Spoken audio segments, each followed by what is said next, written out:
la vida y todos son de despedida. En 1909, Tamayo conoció en su propiedad a Luisa Galindo, muchacha indígena, y se enamoró de ella. Pese a que su familia se opuso a esta unión, ella lo acompañó toda la vida, dándole varios hijos. Quizá dedicó este poema a Luisa. ¿Qué sabor tiene el perfume que exhala tu oscura tez? Como una flor se consume mi beso en tu oscura tez. ¿Qué tibio imán invencible envuelve tu oscura tez? Una víbora invisible vertió su magia en tu tez. Amor, tu cadera enarca y vierte su fiebre en ti, como en mecedora barca mi afán apareja en ti. ¿Qué sortilegio terrible sacude tu cuerpo así? Una víbora invisible baila enloquecida en ti.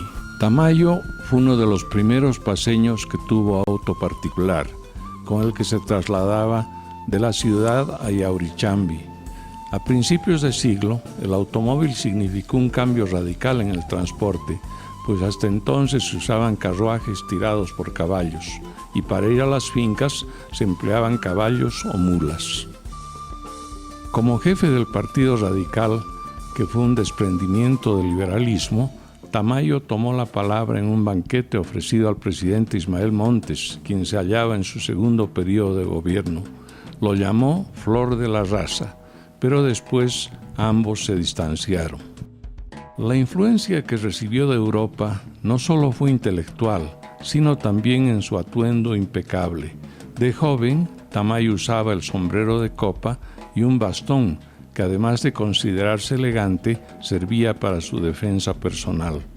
Muy joven publicó odas y a su retorno de Europa proverbios en 2 entregas, a los que siguieron La Prometeida y Nuevos Rubayats.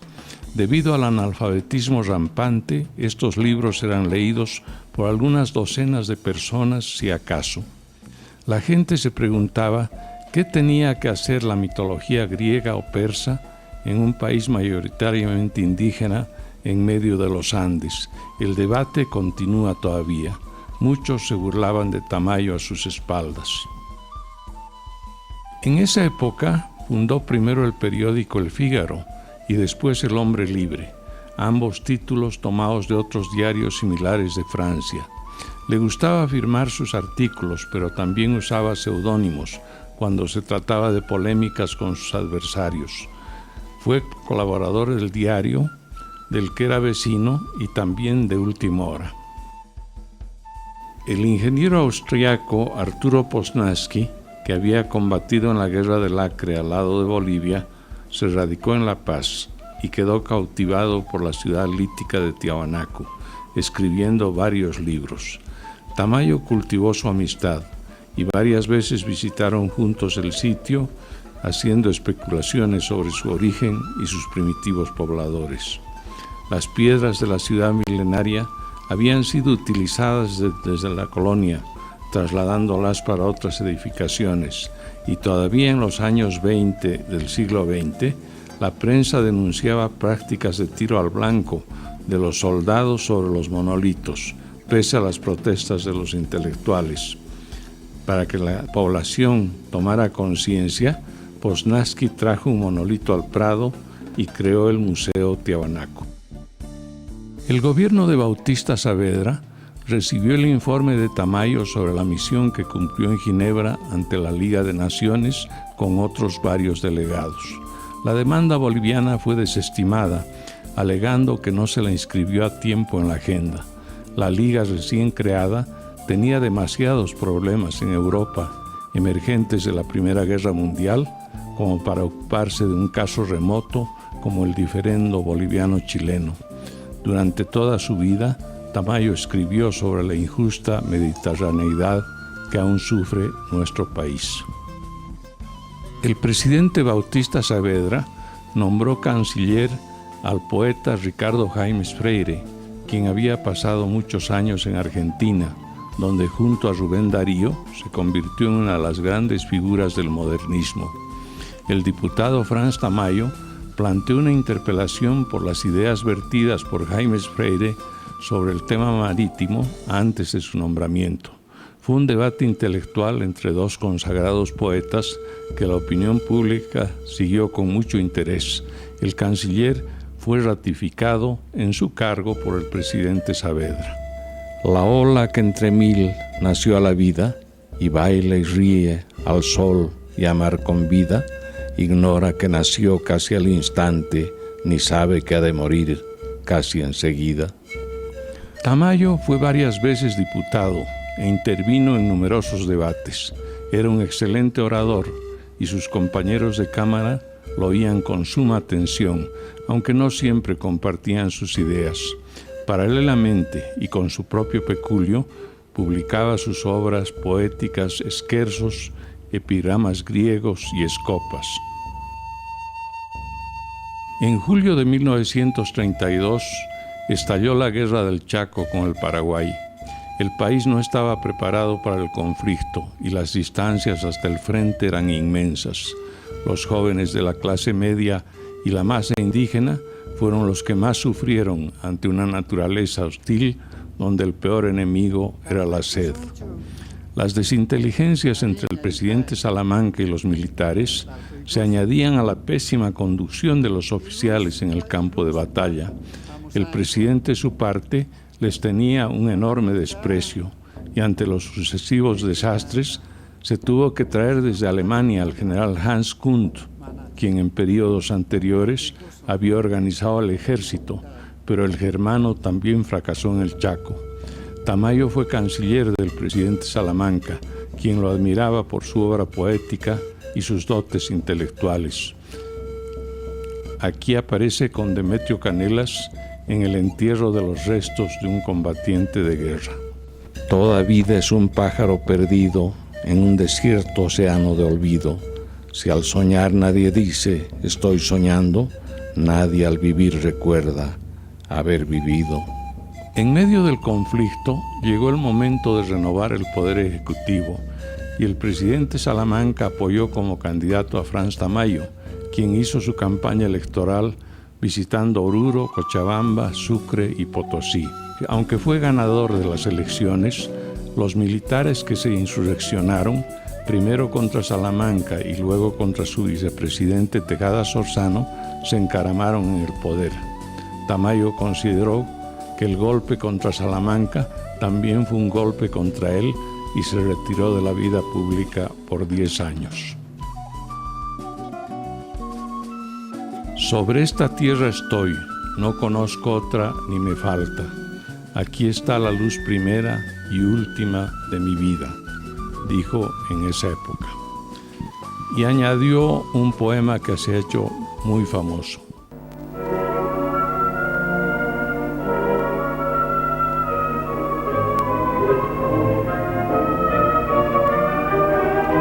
Yo fui el orgullo, como se es la cumbre, y fue mi juventud el mar que canta. No surge el astro ya sobre la cumbre, ¿por qué soy como el mar que ya no canta? No rías medio de mirar la cumbre, ni escupas sobre el mar que ya no canta. Si el rayo fue, no en vano fui la cumbre, y mi silencio es más que el mar que canta.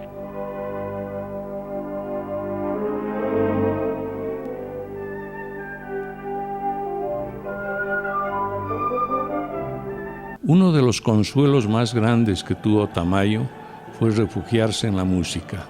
Desde su juventud en París era un eximio pianista y devoto, sobre todo de la obra de Ludwig van Beethoven, de quien interpretaba preferiblemente la quinta y la novena sinfonía. El entonces joven escritor Fernando Díez de Medina lo visitó unas cuantas veces y publicó el libro Hechicero del Ande, biografía de Tamayo al modo fantástico.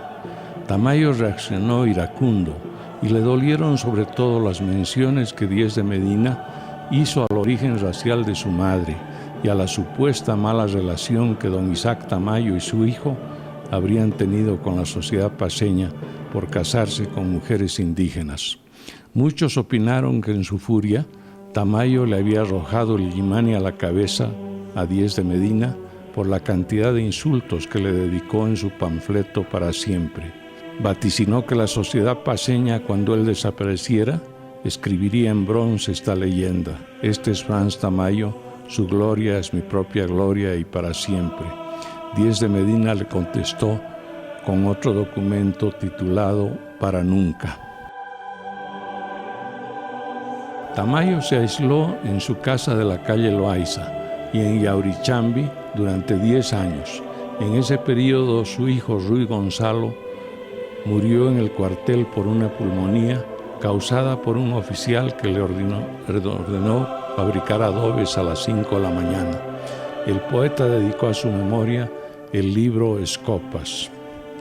Dolor, dolor, dolor, ¿conoces el dogal que se dicen adiós y el silencio sin lágrimas con que se entierra un sueño muerto en el corazón? Tremor de despedidas, verano que se parte, valle que muere ya, mustias sombras errantes de las melancolías, funerales tambores de los otoños pálidos, crepúsculos supremos, tristeza de tristezas, decidme la congoja de un sueño que se entierra muerto en el corazón. Producido el golpe del mayor Gualberto Villarroel en 1943, los jóvenes del movimiento nacionalista revolucionario visitaron a Tamayo y le ofrecieron la presidencia de la asamblea que se iba a convocar. De esta manera Tamayo volvió a la política y Villarroel organizó una reunión de los jefes de los 3 poderes del Estado. Después se produjeron los fusilamientos de noviembre de 1945 y otros excesos del régimen que provocaron la insurrección de julio de 1946. Tamayo fue criticado por diversos sectores por haber colaborado con Villarroel y exhibió un folleto donde rinde cuentas. A mediados de junio de 1956, una trombosis cerebral paralizó en su lecho al escritor. Las pócimas homeopáticas nada podían hacer ante el caos que la sangre trastornada provocaba en la masa craneal que había concebido los pensamientos más lúcidos y los poemas más bellos de la literatura andina. El corazón, como ave enloquecida, pareció querer escapar del grueso tórax aymara, y no hubo más. Había llegado para siempre la hora más honda y más callada. Falleció en La Paz el 29 de julio y fue enorme el cortejo que acompañó sus restos al cementerio general. Sus últimos años los dedicó a la meditación y a la música. También escribió varios mensajes, entre ellos uno sobre la negociación con Chile de 1950 de un corredor marítimo, desahuciándola porque pensó que iba a afectar las aguas del lago Titicaca. Los universitarios de La Paz lo proclamaron maestro de la juventud. Desde su balcón de la calle Loaiza, vio los acontecimientos que se desarrollarían el 9 de abril del 52 y la promulgación de las grandes medidas como la nacionalización de minas, la reforma agraria y el voto universal. Esa revolución, encabezada por Víctor Paz Estenssoro, Hernán Siles Suazo, Walter Guevara Arce, Juan Lechín Oquendo y Alfonso Gumucio Reyes, abrió el camino para que los indígenas participaran plenamente de la vida pública. De llanto y risa mi cantar se integra. ¿Viste la pena que en su cuita alegra de un niño triste que cantando llora?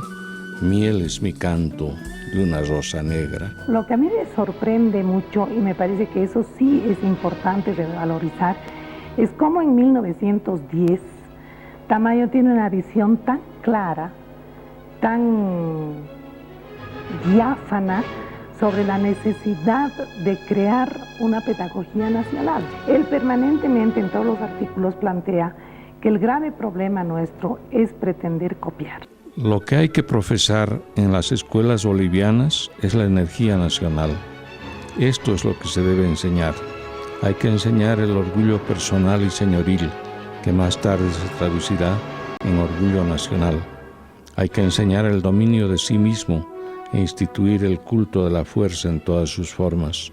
Hay que enseñar el gusto de vencerse, el desprecio de los peligros, el desdén de la muerte y de todo lucro de vida que sea enervador de la misma. Hay que enseñar el amor de la acción en todas sus formas y combatir la pereza de la raza secular y tradicional. Este es uno de los lados más vulnerables de nuestra naturaleza. Sufrimos de una ataraxia crónica y endémica, individual y colectiva, física e intelectual, y de la que nacen infinitos males en todo orden. Necesitamos crear el culto de la acción innúmera, incondicional y limitada. Es la grande acción organizada la que ha hecho las Romas y las Britanias. Hay que enseñar que es vano esperar cosa alguna de otro que de nosotros mismos, y que somos nuestra propia fuente y debemos ser nuestra propia brújula. Hay que enseñar a reaccionar de la histórica depresión en que vivimos. La raza está deprimida, encobardecida y estupefacta. Hay que enseñar que no hay más que una doctrina, la máxima expansión de la vida, como individuo o como nación.